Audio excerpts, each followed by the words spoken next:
So I'm gonna go ahead and prepare you because I think this video might anger some people. It might anger some people on both sides, but I'm known to do that. So you know what? We're just gonna jump into it today. We're gonna be talking about this hot button topic, the Second Amendment.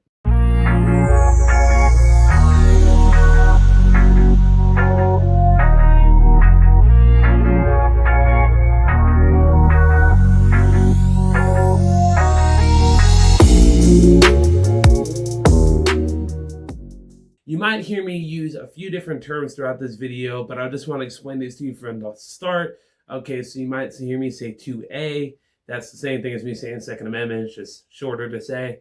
And then you also will probably hear me say firearm instead of the other thing because there is this thing about YouTube where it will demonetize certain videos and stuff like that. And I can't monetize my videos yet anyway because I don't have 1,000 subscribers. So if you like this video, make sure you like and subscribe and all that type of stuff because that really helps me be able to possibly be able to have this as a kind of a side gig for me and stuff like that and all that. But let's go ahead and jump into this video. So the first thing is, what is the Second Amendment? The Second Amendment in America is this one thing that we have. It is in this thing called the Bill of Rights. The Bill of Rights is basically the code that we live by as a country. We have this whole thing called the Constitution, but the Bill of Rights were the first 10 amendments to the Constitution. And so they are the kind of the big things that we really go towards, like our top 10, if you will. And so we have those things. I don't think, if I'm correct, that any of the 10 things in the Bill of Rights have changed. Some of the verbiage has changed, but no thing has completely been taken away that's from the Bill of Rights. Now, some of the later amendments end up being like changed a little bit, but like definitely the top 10 has not been changed at all. And so this is what we're kind of talking about when we're talking about the Second Amendment. It is the right for all citizens to be able to have firearms.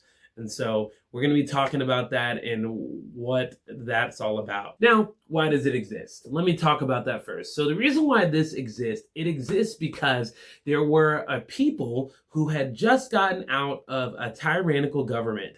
And if you don't know who those people are, they were the former British people who ended up being the settlers of our country. And so because of that, they didn't want there to be any chance of there being a tyrannical government again. So they said, you know what? We're going to give people the right to be able to bear arms so that if there is a tyrannical government, we can be able to overthrow that tyrannical government.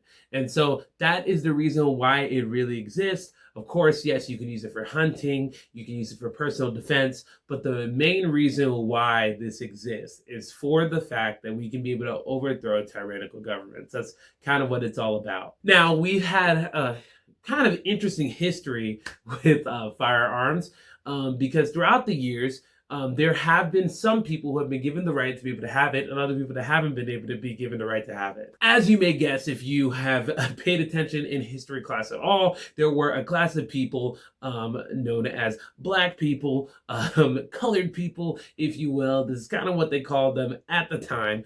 Obviously, now we are kind of more than that, but at this time, they were just considered one class of people that weren't on the same level as everyone else. So for the longest time, even though everybody had the right to bear arms, we as Black people were not allowed to be able to do that. And so there became this big movement for us to be able to have that right.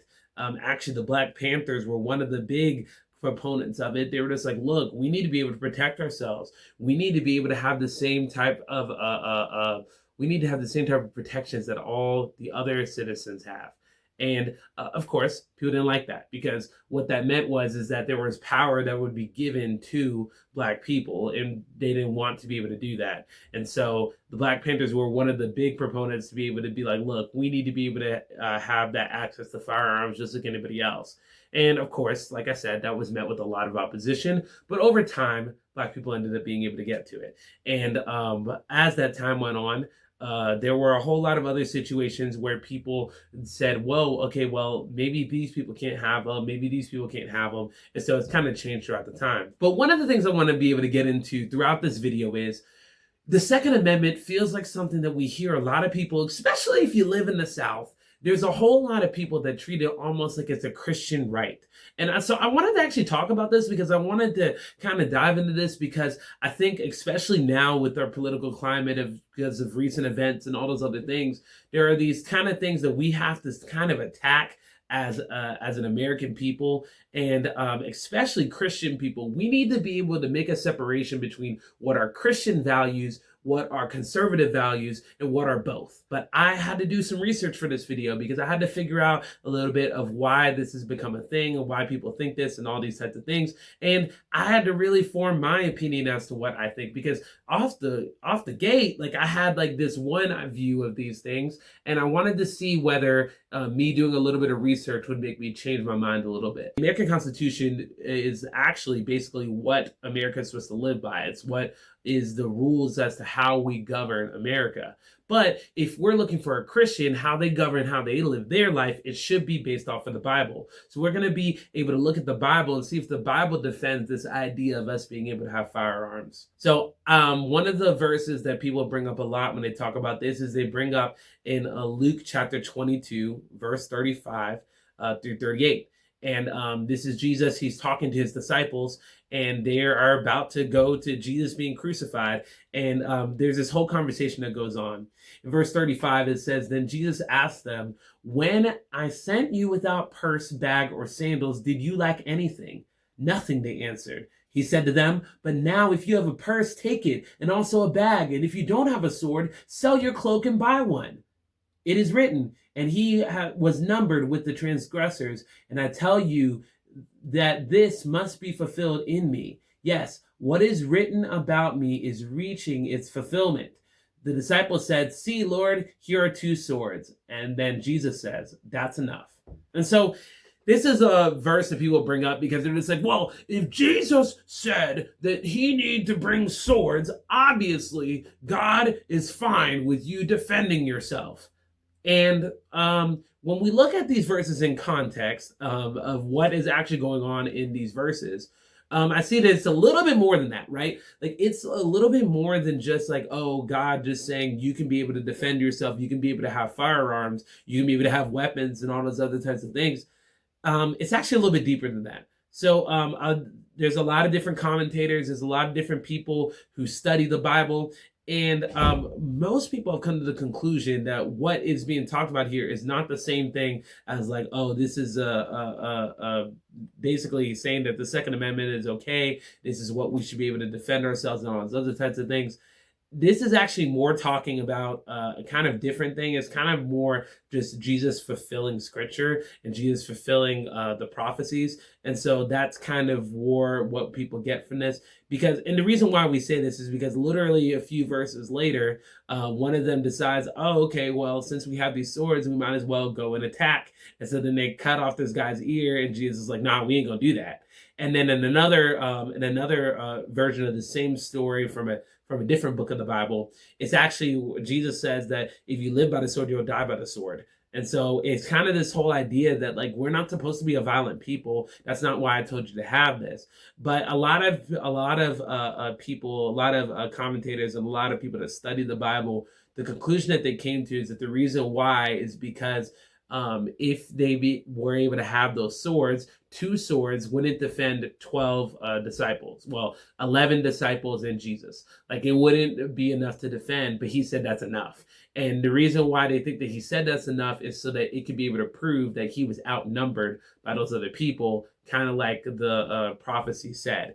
And so that was kind of the thing there. Then also people believe that part of the reason why they were able to bring the swords was so that they could be able to have enough reason to arrest him and take him out, because they would be like, oh, he's a revolutionary, he had these swords and all these other things, and so he was trying to overthrow the government or whatever, and they gave more reason for him to be crucified. And so that's kind of what a lot of the scholars believe. And so, like, that's not really a verse that we can be able to bring up. But there's another verse that gets brought up in this conversation. It's in Exodus 22, verse 2. If you guys don't know, Exodus is in the Old Testament, so this is before Jesus came to earth. And so there are a lot of things that are in the Old Testament that we actually still follow today. A lot of that is especially in the Ten Commandments. One of those 10 commandments is do not murder. And so that's where a lot of people be able to draw a lot of conclusions, like to be like, I question whether we should be able to have these firearms because firearms are almost always used to be able to murder. And so that's kind of where the argument comes in. But we see this verse in Exodus 22:2 where well, let's read it. Let's read it. And I'll tell you what I think about it. Exodus 22:2. It says, if a thief is caught breaking in at night and is struck a fatal blow, the defender is not guilty of bloodshed. So it's kind of basically, and it really is like, I looked into it. I looked into different scholars and stuff like that just to make sure that it's not just as easy as it looks. And literally it is God giving his instructions to the people, and it's saying that, hey, like, you're allowed to defend yourself. You're allowed to defend your house. Like, you are not going to be guilty of murdering somebody if you are defending you and your house.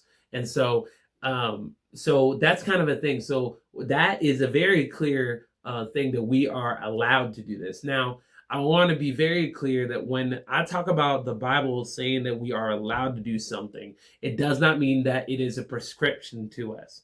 So there are some things in the Bible that are kind of descriptive, which means that it's just describing events that's happening. And there are other things that are prescriptive, things that God is telling you that you need to do. And so this is not saying that, oh, you need to be able to kill somebody. It's just saying that you are allowed to. It's kind of like where scripture actually even talks about something like divorce.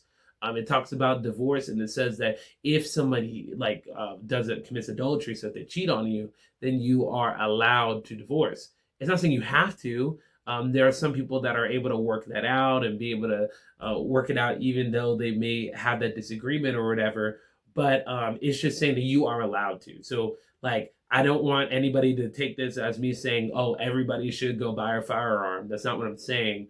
But I'm just saying that it does show in the Bible that you are allowed to defend yourself and you are allowed to defend your family. Considering these things, I want to tell you guys my point of view of what I think, okay? Here's the truth, okay? So this is what I said. This is going to make some people mad, but it's whatever.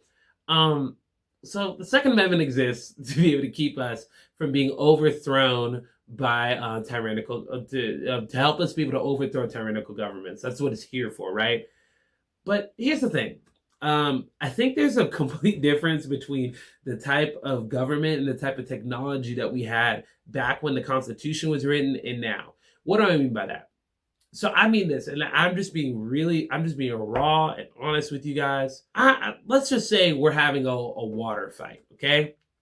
Let's say I come out and I have a super soaker, right? And I'm like, yeah, I'm going to be able to get you all. Here's my super soaker, right? Okay, let's say I'm coming over with a super soaker. Yeah, really, really cool thing. It's a really cool water weapon, right? But here's the thing. What if you have access to a fire hose and you're able to just completely just hose me down or whatever? Like, it doesn't matter that I have this super soaker. You have a fire hose. That's how I kind of feel with this whole like tyrannical government thing. Like, I know we want to believe that we can be able to be Rambo and we're going to be able to be like, we're going to stop all of them from being able to take us over. The truth is, the government, if they want to be able to be a tyrannical government, they probably could. Like, I mean, because, okay, at this point, we're basically like throwing rocks at tanks. That's basically what we have, because we do not have the type of weaponry that they have at the highest level of government. So, yeah, we can say on paper that we can do this to be able to stop from a tyrannical government, but the truth is, we probably can't, because most of us, even if we were allowed to have the same type of weapons that they have at the highest level, a lot of us wouldn't be able to afford it. So, yeah, and even if you have like one guy that's able to afford it or whatever, all it's going to do is end up being rich people being able to do whatever they want. And then the people that are middle class or poor won't be able to do anything. So like that's the only thing that always got me with this whole argument or whatever about we need this so we can overthrow a tyrannical government. I'm like, who you gonna overthrow? Who you gonna overthrow throwing a rock at a tank? Like you just don't have what you need to be able to do what you want to do. So that's kind of my view of it. Like I'm kind of indifferent towards it. Me, Baba, I am not going to have a firearm in my house for a few reasons. One, I've actually never had the chance to actually fire a firearm.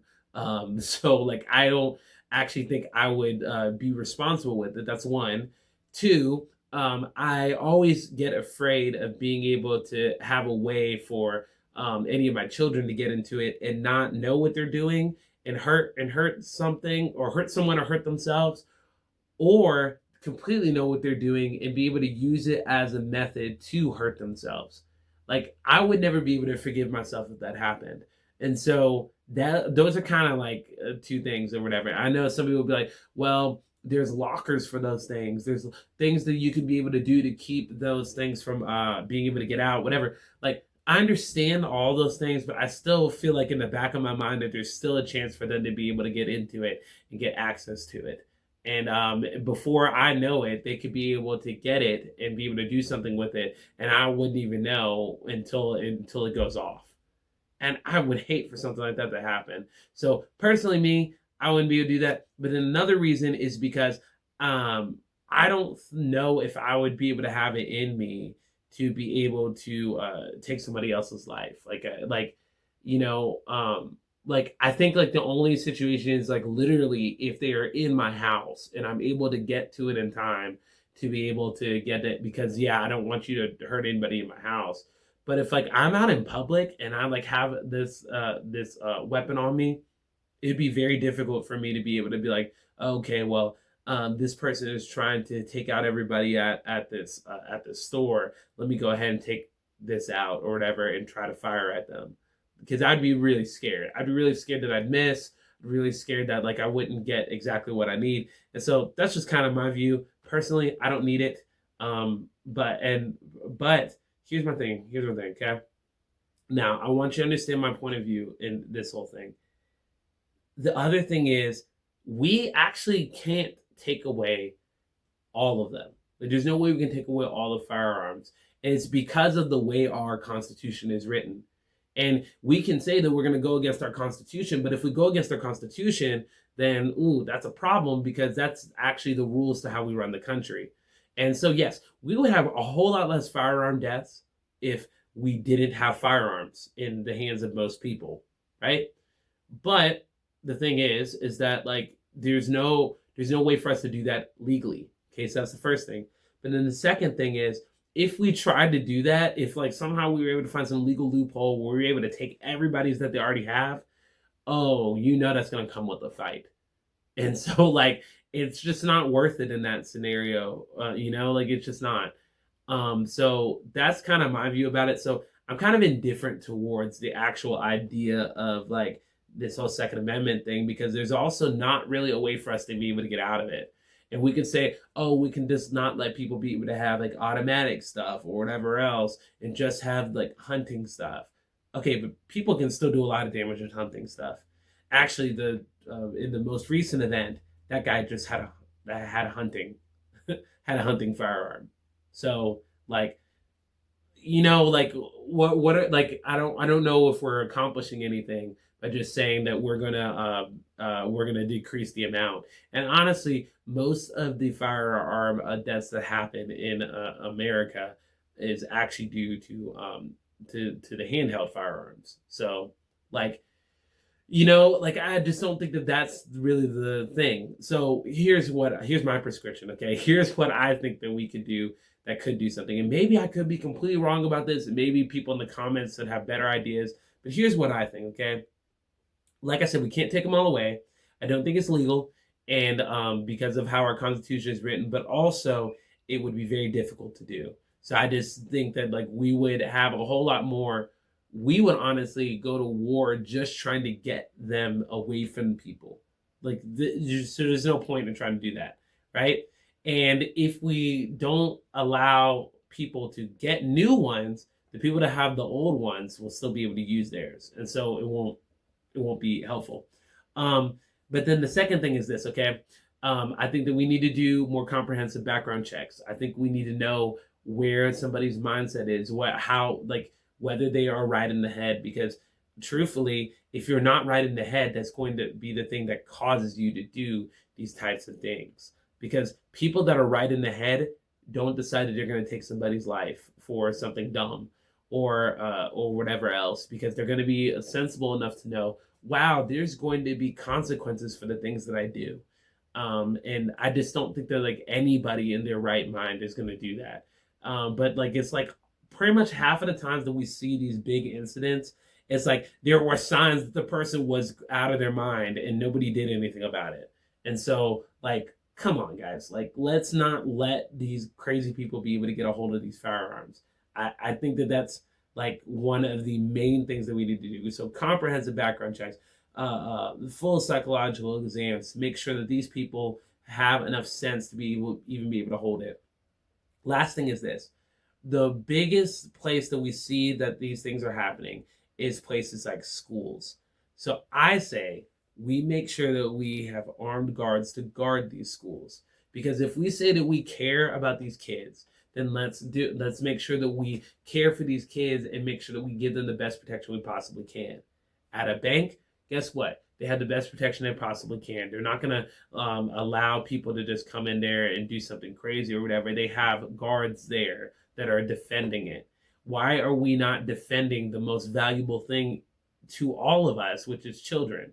Well, I won't say it's the most valuable thing to everybody, but it's the most valuable it should be the most valuable thing in our society, because children I always say the children aren't just the future, they're also the present. They have the energy to be able to do things that a lot of us won't be able to do because we're just like too old and cynical and all that type of stuff. There's the creativity. There's all this wonder. There's all this greatness that is in kids. Why are we not defending them in the best way possible? And then, of course, like I think that there should be detectors outside of every school, outside of every big place that there's a lot of people, and so that people aren't allowed to even bring it into these places. And if we have that, I think that that would really lower a lot of the stuff that we see going on. Because like I said, sadly, whether we like it or not, whether you are a big proponent of firearms, whether you're not a big proponent of firearms, they're not going anywhere. Like, it's not even like, oh, like some people will say, oh, well, it's just bad people will always be able to get a hold of it. No, it's not even just that, because like, honestly, if we made it illegal, it'd be a whole lot harder for people, even people that are bad people, to be able to get a hold of it. Like, it's just the truth in the matter. Like, it's a whole lot more difficult for you to get access to something if it is not legal. So that's the first thing. But then the second thing is like, even if, like I said, even if we made it illegal or whatever, the problem that we run into is that we would have to be going against the Constitution. Like I said, things in the Bill of Rights rarely get changed. Like, people don't change freedom of speech. Even though there's been a lot of crazy things that happen, people said a lot of crazy stuff, freedom of speech hasn't changed. The right to assembly hasn't changed. The like all the other things, the right to remain silent, like all these other things, like those like 10 in the Bill of Rights are probably not going anywhere as long as we stay a country. So I think that those are our best bets, is to not try to have this rhetoric where we take them all away. We take them away from crazy people. We make sure that they're not get a hold of it. We make sure that people that have committed crimes, any type of violent crime, whether it's, oh, I just assaulted somebody, or whether don't let them be able to get a hold of it. Don't let people that have like obvious mental issues, don't let them get a hold of it. And then guard the schools. Those are kind of the main things, I think. And so that's my whole view with this Second Amendment thing. I thought this video was going to be a whole lot shorter, but then it ended up being longer because I started thinking of a little bit more. I even made notes over here. That's why you guys see me glancing over here a little bit, because I tried to make some notes. But there's just so much with this. And I just think that there's so much like of us not listening to each other and not hearing each other out. Because let's be honest, all of us want the same thing. All of us want safety for our kids. All of us want safety for other people. We don't want to feel afraid to do like random, regular stuff. We don't want to be afraid to do that. So what are we going to do? We need to do something. We can't just be like, okay, well, just do what we've always done. No, because we have a bigger problem than any other country. What's the difference in our country? You know? And like I said, we can't take them all away because then we would have to go against the Constitution. Yeah, I guess you could say we could try to repeal the Second Amendment completely. You could try to do that, but I just think that that's going to come with a lot of fighting, and it's going to come with a whole lot more than we want to do. You know, like I said, you guys are allowed to disagree in the comments if you guys think that there are better ways that we could be able to handle this, but that's just my views of this whole thing. And I hope you liked it. If you like it, make sure you like and subscribe. I'm hoping to be able to get into a little bit more of these kind of controversial topics and just kind of tell you what I think about these things, because I've said this before on like my personal Facebook, but like the thing is this, okay? There are things that are in the Bible, and then there's everything else. Like everything else in my life that isn't in the Bible, it's not like something that, oh, I'm gonna live and die on this. Like, no, I'm gonna live and die on the things that are the most important to me, and that's Jesus. And so everything else I could possibly be persuaded on, I could possibly change my mind on, but you know, this is just the way I view things. And so we want to be able to have these open discussions. And we talked about this, and I think that it's about time that I start leaning more into these hard discussions. So let me know what you think in the comments below. Like and subscribe, all that type of stuff. See y'all.